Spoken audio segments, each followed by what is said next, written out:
Shalom Abracha, que le bon Dieu vous protège et vous donne la santé, la joie, la prospérité. Nous sommes le mois de Elul. Cette semaine, c'est Rosh Chodesh Elul. C'est le mois de la Teshuvah, le mois de la préparation de Rosh Hashanah. Vous savez, lorsqu'il y a un mariage, il y a une préparation. Lorsqu'il y a un jugement, on prépare les papiers que nous avons besoin pour les montrer au juge. On prépare des avocats. Et bien sûr, c'est pas de la rigolade, parce que le jour de Rosh Hashanah, c'est le jour du jugement, certes. Mais avant que quelqu'un ait jugé, il reçoit une convocation. Donc ça veut dire que le mois de Elul, c'est un mois à l'avance qu'on nous convoque, on va être présent. Il y a un passage qui dit Atem nitzavim hayom kulchem. On va être tous debout devant Akadosh Baruch Hu le jour de Rosh Hashanah pour être jugés. Donc cette convocation, elle commence à partir de maintenant. À Rosh Hashanah, on va être jugés. Donc à partir de maintenant, on commence déjà à se préparer. Mais mes amis, ce que je voudrais comprendre, c'est cette peur que aujourd'hui nous n'avons plus du jugement. Vous savez, lorsqu'on compare les rabbins, moi aujourd'hui j'ai 73 ans. Alors il faut savoir une chose. Je me rappelle à Essaouira, lorsque j'étais jeune.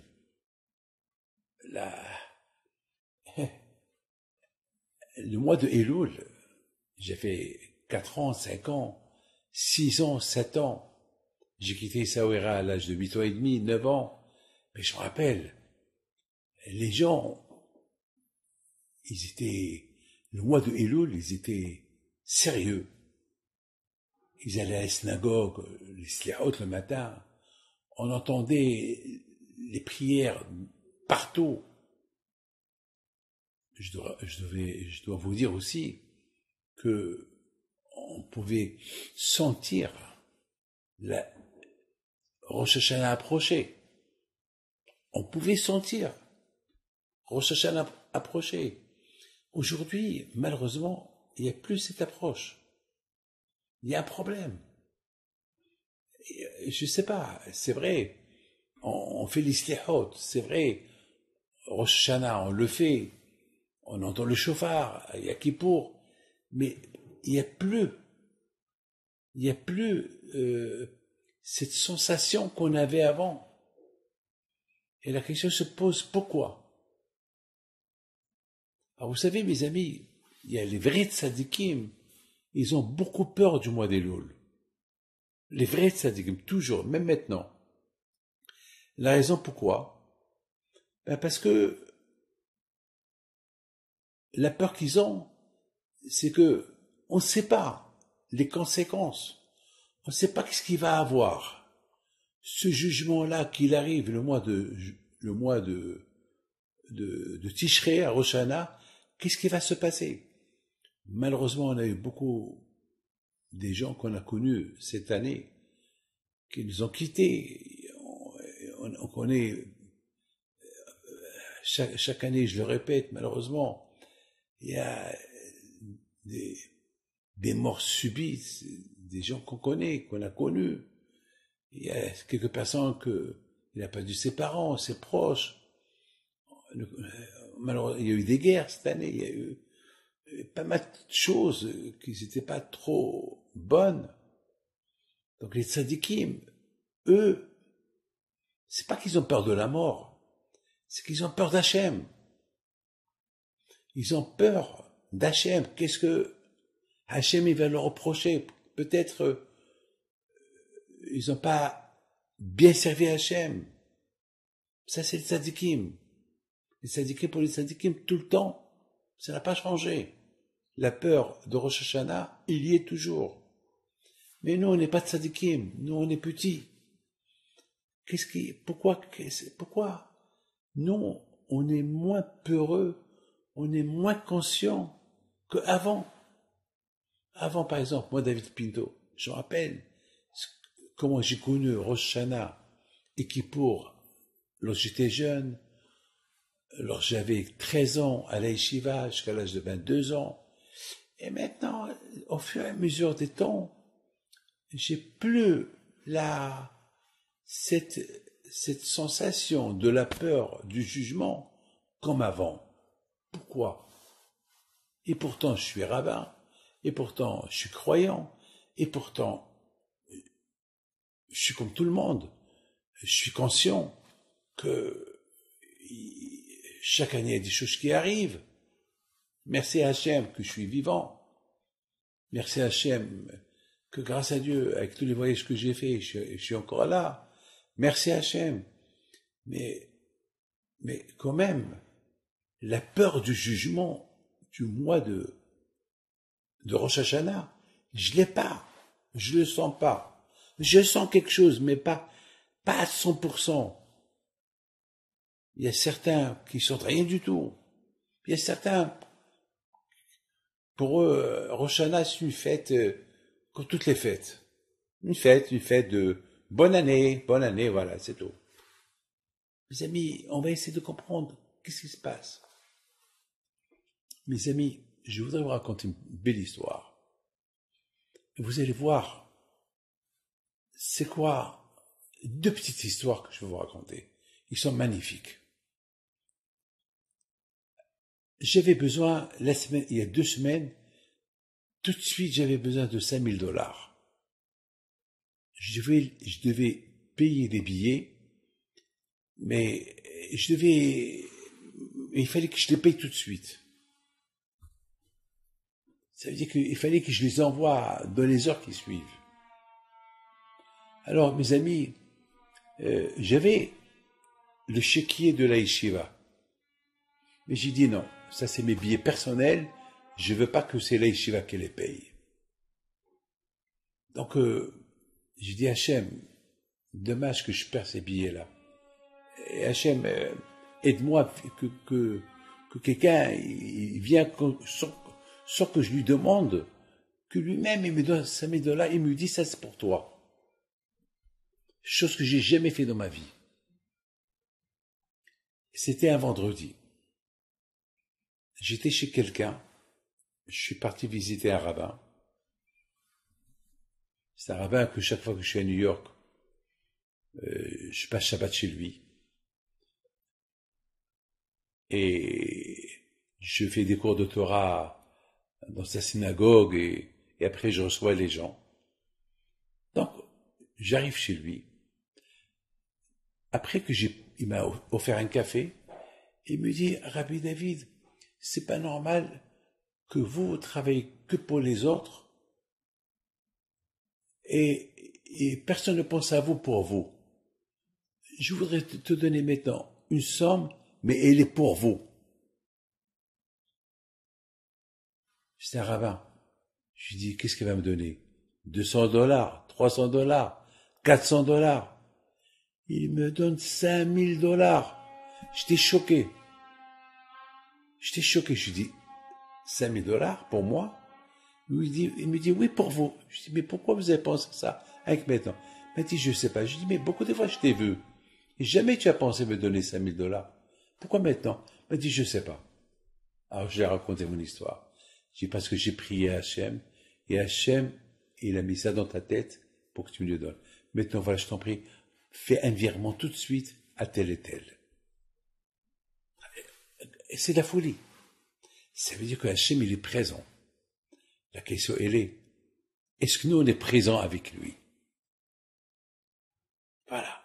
Hachem, il fait tout pour nous dire, voilà, je suis avec vous.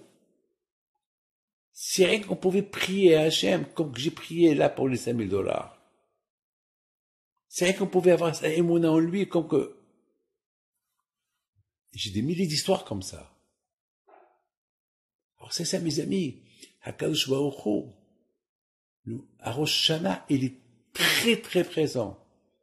Mais Hachem, il veut nous dire, hé messieurs, c'est une erreur de penser que je suis trop présent à Rosh Hashanah. Je suis tout le temps présent. C'est vous qui n'êtes pas présent. Et c'est ça, mes amis, la peur de Rosh Hashanah. La peur de Rosh Hashanah, c'est que, avec tout ce que Hachem fait avec nous, on dort le soir, on se réveille le matin, on va au travail, on quitte la maison, on retourne à la maison le soir. Et grâce à Dieu, on n'a pas de femme, il nous donne une femme, on se marie, il nous donne des enfants, il nous donne la parnassa. Ça prouve que sa présence, elle est constamment, elle est là. Mais nous, on est avec lui. Eh bien, Hachem, il nous a donné Rosh Hashanah pour nous rappeler nos erreurs et pour nous dire, allez, stop. C'est pour ça qu'on dit Elul, les initiales de Elul. Ani, les Dodi, je suis pour Hachem et Hachem, il est pour moi. Et c'est ça, mes amis, ce que Hachem, il veut de nous. Mais malgré tout, mes amis, il y a le matériel qui nous aveugle. Et c'est ce matériel qui nous aveugle à ne pas sentir la présence d'Hachem. Et c'est la raison pourquoi on n'a pas assez de peur. On n'est pas très très motivé de sentir Akadosh Baruch Hu à côté. Et c'est ça malheureusement le problème. Les vrais tzadikim, ils sont déconnectés de ce monde-là. Donc pour les tzadikim, il n'y a pas de problème. Mais nous, on n'est pas des tzadikim. Nous, le mois d'Elul, il arrive, au moins, qu'on se met du côté du bon chemin, pour au moins sentir un peu de tout ce que Hachem fait avec nous, toute l'année. Peut-être, on va suivre le bon chemin si Dieu veut. Après que, maintenant que je vous parle, bien sûr, je me rappelle de la paracha de la semaine dernière. La paracha de la semaine dernière, c'est la paracha de Ré. Ré, ça veut dire voir. C'est rien qu'on pouvait ouvrir les yeux. C'est rien qu'on pouvait voir un peu la vérité. C'est rien qu'on pouvait un peu voir. Cette année, il y a eu trop de feu dans le monde. Cette année, c'était une année trop chaude. Les températures de la chaleur ont atteint jusqu'à 52 degrés. Dans le monde entier, c'était un juillet terrible. Il y a eu beaucoup de feu. Est-ce que ça ne doit pas réfléchir? Bien sûr, les gens ils vont dire, c'est la nature. C'est pas vrai. C'est pas vrai. Hachem, il nous envoie des messages. On compare le feu à la Torah. On compare le feu à la haine gratuite. Il y a trop de divorces. Et lorsqu'il y a trop de divorces, c'est qu'il y a le feu dans le couple. On laisse de côté la Torah, qui s'appelle le feu. On s'accroche à des bêtises. On s'accroche à du matériel. Lorsqu'on s'accroche au matériel, ça veut dire on se sépare du bon Dieu. Il faut qu'on utilise le matériel et le spirituel, les deux. Hachem nous a donné l'argent, on les partage avec d'autres. On fait la tzedaka. On est les banquiers du bon Dieu. Pourquoi Hachem a choisi à donner à celui-là et pas à l'autre? Parce qu'il a choisi celui-là pour qu'il soit son banquier. Et l'autre, qu'est-ce qu'il fait? Il prend tout l'argent pour lui. Il oublie que ce qu'il a, ça vient d'Hachem. Alors, qu'est-ce qui se passe lorsqu'il n'y a pas assez de tzedaka? Alors qu'Hachem, il apporte des faux frais. Il y a que Dieu préserve, des xérotes, le feu, des choses qui se passent, des mauvaises choses qui se passent. Il faut qu'on réfléchisse. Il faut qu'on réfléchisse, il faut qu'on voit. La paracha de cette semaine, c'est la paracha de Shoftim. Shoftim, ça veut dire, Hachem nous demande, il faut avoir la police et les juges dans chaque ville. Voilà, la question se pose. Mais c'est illogique qu'une ville, elle n'a pas de policier. C'est illogique qu'une ville, elle n'a pas de juge. Alors c'est quoi? Hachem nous dit, il faut avoir des juges et la police dans chaque ville. Eh bien, mes amis, Rabbi Haïm Vital, un grand sadique, mon grand-père, alav shalom, qui était l'élève de Arizal Akadosh, il donne une belle explication. Il dit, Sha'ar, c'est les portes.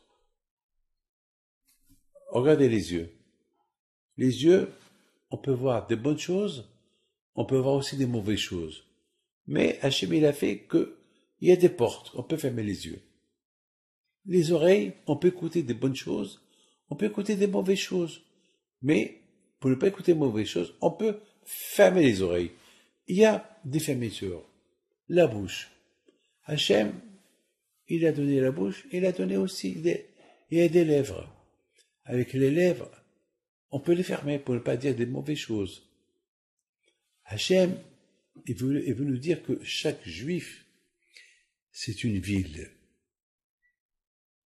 Il faut commander, il faut surveiller ta bouche, surveiller tes yeux, surveiller ta langue, surveiller tes oreilles. Hachem, il t'a donné des portes à chaque endroit de ton corps, ta ville. Chaque corps, c'est une ville. On peut, la Torah te dit, il ne faut pas envier. L'envie, ça vient du cœur. On envie quelqu'un. On envie pourquoi lui, il a une belle voiture, moi je ne l'ai pas. Il y a la jalousie. C'est dur hein, de ne pas envier quelqu'un. C'est dur de ne pas être jaloux de quelqu'un. Mais si tu as la émouna, et si tu as la émouna en Dieu, ben, simplement pense, c'est Hachem qui a voulu que lui il a et toi tu n'as pas. Alors tu n'as pas l'émouna. Comment on peut savoir que tu es croyant ou tu n'es pas croyant? Eh ben, au lieu de l'envier, au lieu d'être jaloux de lui, il faut penser tout de suite. Si lui il a, moi j'ai pas, c'est Hachem qui a voulu. Mais si toi, tu l'en veux parce qu'il a, c'est que tu ne crois pas que c'est Hachem qui lui a donné. On approche la Iloula de Rabbi Haïm Pinto, alav shalom. Mon grand-père, alav shalom, Rabbi Haïm Pinto, était connu. Toute sa vie, c'était pour les autres. Toute sa vie, c'était pour les autres.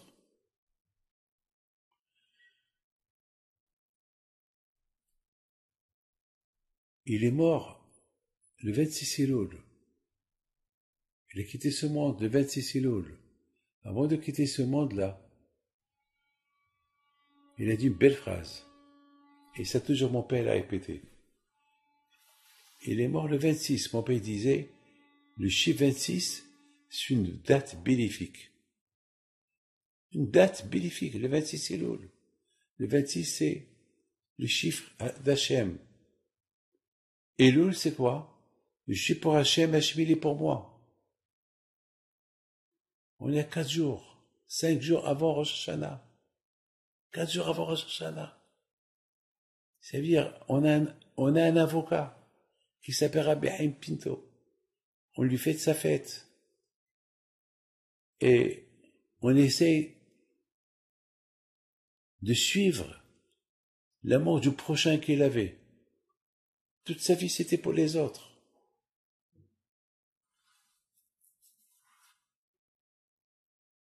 Toute sa vie, il chantait et donnait des éloges à Akadosh Baruch Hu.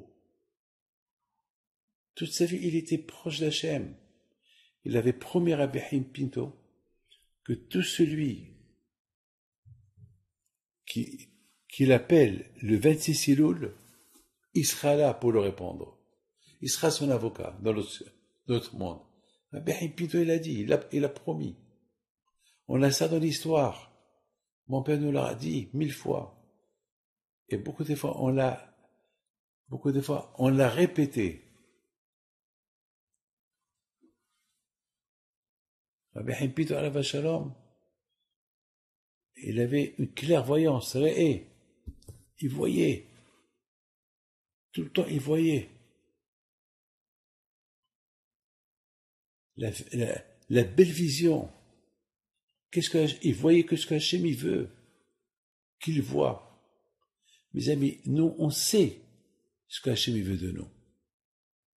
Mais on essaie de ne pas voir ce qu'Hachem il veut de nous. soi-disant que j'ai rien vu. Mais c'est un mensonge. Tu sais bien que tu vois. Le mois d'Elul, il te rappelle, monsieur, Elul, Elul, ça veut dire, Ani Lidodi, Vidodi. Je suis pour Hachem et Hachem, il est pour moi. Pour moi. Hachem, il est pour toi. Mais est-ce que toi, tu es pour Hachem? C'est ça la question. Hachem, il est pour toi. Mais est-ce que toi, tu es pour lui? Oui, vous allez dire oui. Alors on va voir ce que tu fais. C'est facile de dire j'aime Hachem. Pour dire que j'aime Hachem, pour vraiment dire que j'aime Hachem, eh ben Hachem, il veut voir ce que tu fais pour lui. Parce que aimer quelqu'un et lui donner des claques, ça s'appelle pas l'amour. Nos enfants, on les aime. On leur achète ce qu'ils ont besoin. On les embrasse. On fait tout pour eux. Ça, aimer. Mais tu peux pas dire à un enfant, tu le frappes sans savoir pourquoi tu le frappes, et tu lui dis tu l'aimes. Mes amis, la paracha de cette semaine, c'est la paracha de Shoftim, la paracha des juges. Il faut avoir la police et le juge dans ton corps. À toi. À moi, David Pinto. Moi, je vais être le juge, propre, je me juge moi-même, et je suis mon policier pour mes actes. Je veux voler, eh ben, le juge, il va donner l'ordre à la police, et ne vole pas. Je veux parler à la shonara. Alors, je vais être moi-même le juge. Et moi-même, je vais être le policier pour ne pas parler de la shonara. Il faut pas que je fais semblant que je suis pas un juge, que je suis pas un policier. Parce qu'à Kadosh Baruch Hu, il nous a donné des portes. Il nous a donné des lèvres pour fermer la bouche, pour fermer les oreilles, pour fermer les yeux. Il nous a donné le cœur pour dire aux envies, stop. Mes amis, cette semaine, il y a un couple qui sont venus. Ça, rien ne va pas. Ça va pas. Et c'est quoi la raison? La raison? Toujours, le mari, il insulte. Des gros mots. Il insulte sa mère, son père. Il insulte devant les enfants. Mais qu'est-ce qu'il me dit? Rabbi David, mais je la frappe pas. Je dis, monsieur, c'est mieux de la frapper que de la tuer avec ta bouche. La bouche, elle tue. Sa langue. Mais tu peux pas contrôler ta bouche. De la même façon que tu contrôles tes mains pour ne pas la frapper, mais tu contrôles la bouche aussi. Avec la bouche, tu la tues encore plus, à la rigueur. C'est mieux que tu la frappes. Mais là, tu la tues à petit feu. On dit, la vie et la mort entre les mains de la bouche. Et on me regarde. Il me dit, alors je la frappe. Je dis non. De la même façon que tu contrôles tes mains. Je lui dis, espèce de fou. Tu m'as pas compris. Tu fais semblant. Je lui dis ça. Tu m'excuses, je lui dis. Tu es un rachat. Tu es un voyou. Parce que, à moi, tu me dis, alors je la frappe. Ça veut dire que tu sais que tu lui fais du mal. Là, elle a commencé à pleurer. Elle dit, Rabbi David, ben, j'ai vu mes parents comme ça. C'est ce que mon père faisait à ma mère. J'ai dit, alors, ne fais pas ce que ton père faisait à ta mère. Ton père, il est vivant. Non, mon père et ma mère, ils sont morts dans un accident de voiture. Alors, fais-leur, à leur mémoire, pour le repos de leur âme. Parce que, d'après ce que tu me dis, c'est que ta mère, elle a souffert avec ton père. Alors, répare les fautes de ton père. Et comment tu vas les réparer? En réparant ta propre faute. Mes amis, c'est ça le mois d'Elul. Le mois d'Elul, c'est, on enlève un peu le masque du matériel et faisons une bonne teshuva. Que le bon Dieu vous protège et vous donne la santé, Amen, Keratzon.